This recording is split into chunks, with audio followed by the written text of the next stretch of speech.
जब क्रेटोस को यह समाचार मिला कि उसके अपराधों को कभी क्षमा नहीं किया जाएगा, तो उसने आत्महत्या करने का निश्चय किया। ओलंपस के देवताओं ने हमें त्याग दिया है, अब हमारे लिए आशा की कोई किरण नहीं बची। ये कहते हुए क्रेटोस ग्रीस के सर्वोच्च शिखर से समुद्र में कूद गया। ऐसा प्रतीत होता है कि मृत्यु उसके पागलपन से मुक्ति का एकमात्र मार्ग थी, किंतु देवताओं ने उसके लिए अन्य योजनाएं बनाई थी। क्रेटोस ने क्षण भर में देखा कि वह समुद्र से ठोस जमीन पर खड़ा हो गया था। आज वो दिन नहीं है जब तुम्हारा नाम मृत्यु की पुस्तक में लिखा जाए।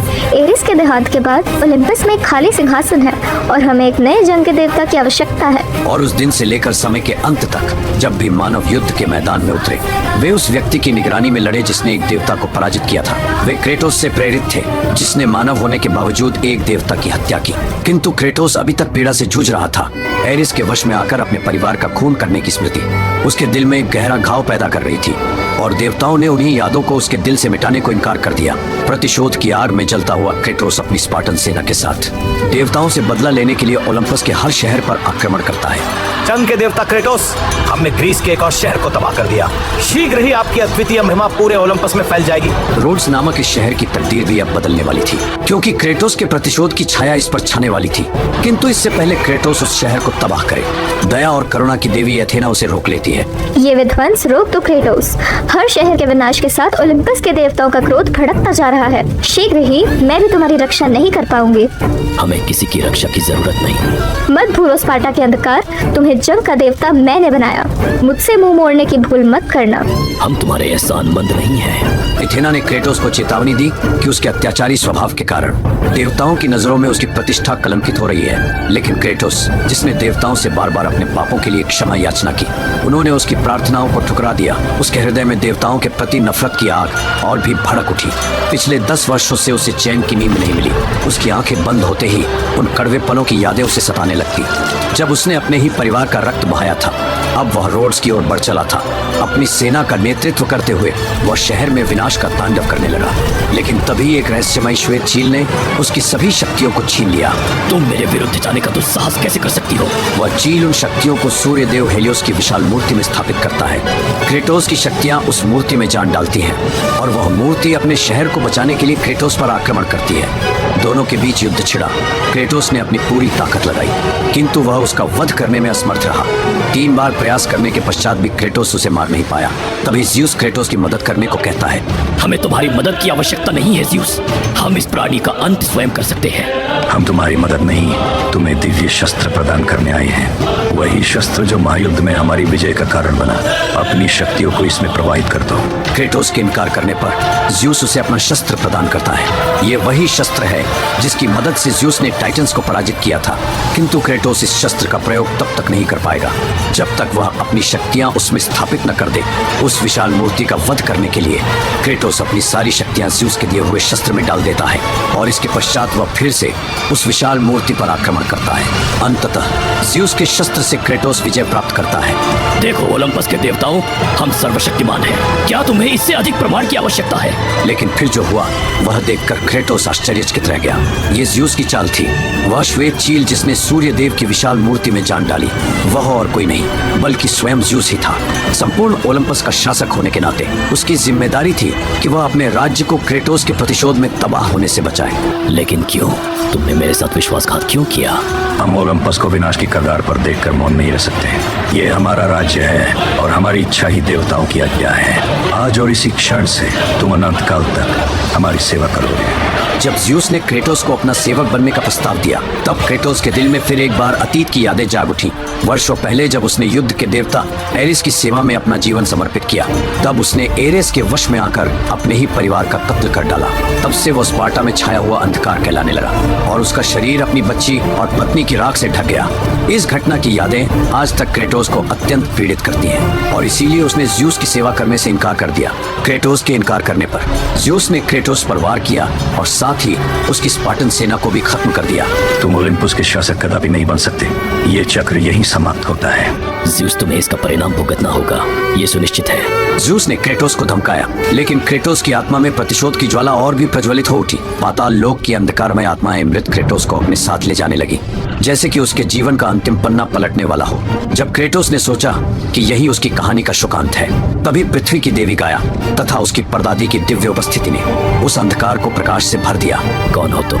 मैं हूँ पृथ्वी की देवी टाइटन गाया। तुम्हारे जीवन के प्रत्येक क्षण की मैं साक्षी रही हूँ। मैंने तुम्हें एक शक्तिशाली योद्धा के रूप में उभरते हुए देखा है, लेकिन अब मैं और चुप्पी साध नहीं सकती। ज़्यूस को मारने में हम टाइटन्स तुम्हारी मदद करेंगे। मृत्यु को स्वीकार करना एक कायर की प्रवृत्ति है। तुम स्पार्टा के पराक्रमी शूरवीर हो, कोई डरपोक नहीं जो अपने कर्तव्यों से विमुख हो। मैं कोई कायर नहीं हूँ। तो फिर तुम्हें मृत्यु को हराकर अपने भाग्य का निर्माण स्वयं करना होगा। मैं तुम्हें भाग्य की देवियों का पता बताऊंगी। उनकी शक्ति से तुम्हें ज़्यूस का सामना फिर से करना होगा। गाया ने क्रेटोस का इलाज किया और उसे भाग्य की देवियों के विषय में जानकारी दी। अपनी मृत्यु का प्रतिशोध लेने के लिए क्रेटोस को भाग्य की देवियों का सामना कर अपना भाग्य दोबारा लिखना होगा, जिससे वो समय में पीछे जाकर ज़्यूस का सामना एक बार फिर कर सके। इस जानकारी के साथ क्रेटोस भाग्य की देवियों की खोज में निकल पड़ा। मैं जानता था हमारे प्रभु की मृत्यु असंभव है। हमें जंग की तैयारी शुरू करनी होगी। स्पार्टा की ओर प्रस्थान करो। तुम में अब भी लड़ने की क्षमता है। हम स्पार्टन शूरवीर हैं। आत्मसमर्पण करना हमारे शब्दकोश में कभी था ही नहीं। और आपका क्या मेरे प्रभु? मैं ज़्यूस के खिलाफ अपनी अंतिम लड़ाई लड़ने जा रहा हूँ। ओलंपस की ओर प्रस्थान करो। मुझे ज़्यूस का सामना करना है। भाग्य की देवियों के शहर में प्रवेश करने से पूर्व गाया ने क्रेटोस को एक अत्यंत महत्वपूर्ण संदेश दिया। टाइटन्स की दिव्य शक्तियों को प्राप्त करना उसकी यात्रा की सफलता के लिए अनिवार्य था। इस लक्ष्य को प्राप्त करने के लिए क्रेटोस ने अपनी खोज प्रारंभ की। उसकी पहली लड़ाई टाइटन प्रचंड तूफान से हुई, जिसने क्रेटोस को देवताओं का दूत समझकर उस पर आक्रमण किया। इस टाइटन ने क्रेटोस के जादुई घोड़े को भी बंदी बना लिया, जिसके बिना भाग्य की देवियों के शहर में पहुंचना असंभव था। अपने घोड़े की मुक्ति के लिए क्रेटोस ने एक अन्य टाइटन से सहायता की याचना की। प्रोमीथियस, जो ज़्यूस के अत्याचारों से पीड़ित था, अपनी आत्मा की मुक्ति के लिए तरस रहा था। मैं अब देवताओं का गुलाम नहीं। तुम पर कौन अत्याचार कर रहा है? ज़्यूस, मेरा एकमात्र अपराध मानवता की सेवा करना था। मैंने ओलंपस की पवित्र अग्नि को इंसानों तक पहुंचाया, जिसे ज़्यूस ने विश्वासघात माना। दंड स्वरूप उसने मुझे अनंत काल तक उत्पीड़ित होने का श्राप दिया और इस भयानक पक्षी के हमले का शिकार बना दिया। रात के आगमन पर मेरी चोटें भर जाती हैं, लेकिन अगले दिन ये पक्षी फिर मुझ पर हमला करता है। मैं नहीं जानता कि मेरी मुक्ति कब होगी। हे स्पार्टा के अंधकार, कृपया मुझे इस पीड़ा से मुक्ति दिलाओ। क्रेटोस ने उस टाइटन को ओलंपस की पवित्र अग्नि में ले जाकर उसकी आत्मा को मुक्ति प्रदान की, जिससे उसने प्रोमेथियस की दिव्य शक्ति को अपने अंदर समाहित किया। दोनों टाइटन्स की शक्ति हासिल करने के पश्चात क्रेटोस वापस भाग्य की देवियों की खोज में निकल पड़ा। भाग्य की देवियों के शहर में कदम रखते ही गाया ने क्रेटोस को अतीत के रहस्यों से अवगत कराया। वह उसे बताती है कि क्रोनोस, जो सभी टाइटन्स का शासक था, वही ज़्यूस का पिता है और क्रेटोस का दादा। अतीत में क्रोनोस के मन में एक भविष्यवाणी का डर था, एक ऐसी भविष्यवाणी जिसके अनुसार क्रोनोस का एक पुत्र भविष्य में उसकी मृत्यु का कारण बनेगा। इस भविष्यवाणी के डर से क्रोनोस अपने सभी बच्चों को भोजन की भांति निकल गया। इस प्रतिशोध के चक्र की कहानी टाइटन्स के शासक क्रोनोस से शुरू हुई। एक भविष्यवाणी के डर से उसने अपने नवजात बच्चों को निगल लिया। हिया, मेरी पुत्री, अपने बच्चों की दर्दनाक मृत्यु सहन नहीं कर पाई, इसलिए जब आखिरी शिशु की बारी आई, तब उसने नन्हे ज़्यूस को बचाने के लिए एक योजना बनाई। क्रोनोस की पत्नी अपने पुत्रों को मरता देख एक साजिश रचती है, जिससे वह अपने पुत्र ज़्यूस के प्राण बचा सके। वह ज़्यूस को एक श्वेत चील के साथ भेज देती है और ज़्यूस की जगह उसी के आकार और वजन का एक पत्थर रखती है। क्रोनोस उस पत्थर को ज़्यूस समझकर निगल लेता है। जैसे जैसे ज़्यूस बड़ा होता है, गाया उसकी परवरिश करती है। इस जानकारी के साथ क्रेटोस अपने बदले के मार्ग में आगे बढ़ता है और उसका सामना भाग्य की देवियों के रक्षक से हुआ। ज़्यूस की अपार महिमा के लिए हम भाग्य की देवियों के सेवक हैं। ज़्यूस बहुत जल्द अपने शासन से हाथ धो बैठेगा। अपनी शक्तियाँ खोने के बावजूद तुम भाग्य की देवियों की खोज में निकल पड़े, लेकिन किस लिए? ज़्यूस को मारने के लिए। मुझे तो शंका है कि कहीं तुम्हारी मृत्यु मेरे हाथों ही ना लिखी हो। यदि तुम हमारे मार्ग से नहीं हटते तो हमें मजबूरन तुम्हारे प्राण लेने होंगे। प्राण किसके लिए जाएंगे, इसका फैसला युद्ध के पश्चात होगा। आओ और लड़ो हमसे। देखते हैं ग्रीस का सबसे श्रेष्ठ योद्धा कौन है। थीसियस को मारकर क्रेटोस अपने बदले की यात्रा में आगे बढ़ता है। विधि के विधान को कोई रोक नहीं सकता। इस यात्रा में तुम्हें मृत्यु के सिवा और कुछ हासिल नहीं होगा। मेरी मृत्यु ने ही इस यात्रा को जन्म दिया। भाग्य ने तुम्हारे लिए विजय का वरदान नहीं लिखा है। जिस मार्ग पर तुम चल रहे हो तुम्हारी आत्मा को कभी शांति नहीं मिलेगी। देवताओं की क्रूरता ने ही मुझे इस मार्ग पर चलने के लिए मजबूर किया है। इसके पश्चात क्रेटोस की मुलाकात एक अन्य टाइटन से हुई। वह टाइटन क्रेटोस को ज्यूस की बची हुई आत्मकथा सुनाता है। मैं ओलंपस की विनाशकारी धारों को पुनः प्राप्त कर ज्यूस का वध करना चाहता हूँ। ज्यूस ने छल कपट के माध्यम से मेरी सारी ईश्वरीय शक्तियाँ उस शस्त्र में प्रवाहित कर दी। ओलंपस की विनाशकारी धारे। महायुद्ध के बाद हमने इस शस्त्र का नाम पहली बार सुना। उस समय ज्यूस के हृदय में सत्ता की लालसा की भूख जाग उठी थी। वह मनुष्य लोक पर राज करना चाहता था, किंतु हमें उसकी महत्वाकांक्षा स्वीकार्य नहीं थी। अपने पिता से प्रतिशोध लेने के लिए अथवा सत्ता की लालसा में ज्यूस ने टाइटन्स के शासन का विद्रोह किया। युद्ध में ज्यूस टाइटन्स को पराजित कर विजय हासिल करता है। फिर वह अपने शक्तिशाली शस्त्र से अपने पिता को भी हराता है। ये वही शस्त्र था जो वर्तमान में क्रेटोस की हार का कारण बना। ज्यूस अपने पिता क्रोनोस के साथ सभी टाइटन्स का वध कर देता है एवं गाया, जिसने ज्यूस को एक माँ की तरह प्यार दिया, वह भी ज्यूस के शस्त्र द्वारा मृत्यु का शिकार बनती है। इसी वजह से गाया अब क्रेटोस के सहारे ज्यूस से प्रतिशोध लेना चाहती थी। ज्यूस की पूरी आत्मकथा जानकर क्रेटोस फिर से भाग्य की देवियों को खोजने की यात्रा में निकल पड़ता है। ज्यूस ने हमारी जन्मभूमि तबाह कर दी। सबने आपको याद किया, जंग के देवता से अपने प्राणों की रक्षा की प्रार्थना की। हमारे साथियों की किस्मत बदलने के लिए मैं भाग्य की देवियों की खोज में निकल पड़ा। मैं स्पार्टा की आखिरी उम्मीद था, लेकिन अब हम सबकी आखिरी उम्मीद आप हैं। क्रेटोस को मारने के पश्चात ज्यूस ने समस्त स्पार्टा को भी खत्म कर डाला। यह देखकर क्रेटोस का क्रोध और भी भड़क उठता है और वह अपने साथ अपने सभी साथियों की मृत्यु का प्रतिशोध लेने का संकल्प लेता है। आगे बढ़ने पर वह भाग्य की देवियों का सामना करता है, किंतु वह क्रेटोस की मदद करने को इनकार कर देती हैं। ऐसा कोई मनुष्य नहीं जो अपनी नियति की डोरियों में परिवर्तन ला सके। हम भाग्य की बहनें ही समस्त जीवों की किस्मत लिखती हैं। तुम्हारी मृत्यु ज्यूस के हाथों निश्चित है। हमारा भाग्य का निर्माण अब हम स्वयं करेंगे।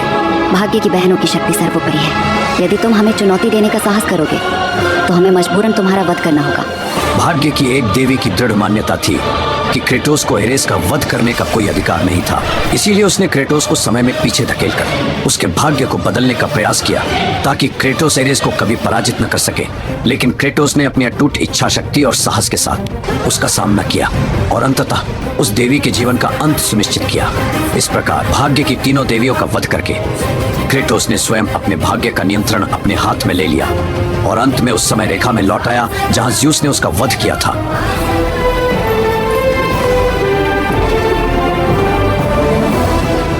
ये कैसे संभव है?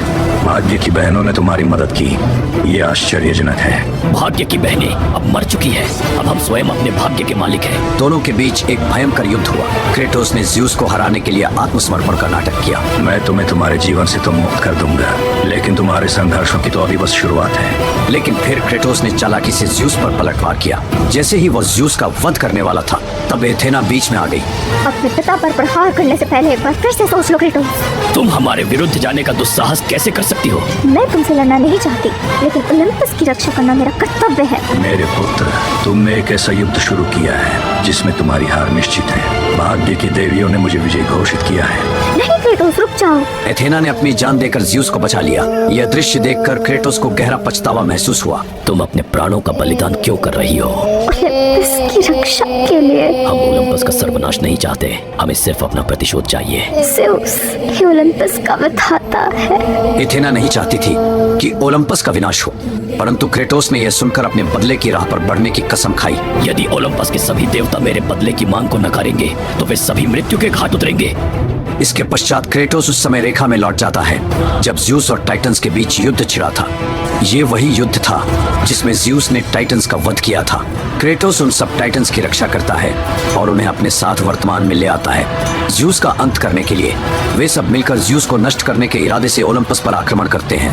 हम सब ने शांति और खुशहाली से अपना संसार इस पर्वत की छाया में बसाया है। ऐसा संसार जो सिर्फ हमारे शासन के कारण सुरक्षित है। ओलिम्पस का यह पर्वत हमारी ताकत और शक्ति का प्रतीक है, लेकिन आज हमारी दृढ़ता का परीक्षण होगा। एक मामूली इंसान हमारे बसाए हुए संसार को नष्ट करने आया है। हम सबको एकजुट होकर उसका मुकाबला करना होगा। हमारी एकता ही हमारी सबसे बड़ी ताकत है और आज हमें उस ताकत को दुनिया के सामने सिद्ध करना होगा। ज्यूस ने देवताओं को एकत्रित किया और उन्हें क्रेटोस को मारने का आदेश दिया। सभी देवता क्रेटोस को रोकने में लग गए, लेकिन क्या वे उसे रोक पाएंगे? अपने पुत्र का स्वागत कर ज्यूस हम लौट आए हैं और अपने साथ पूरे ओलंपस की तबाही लाए हैं।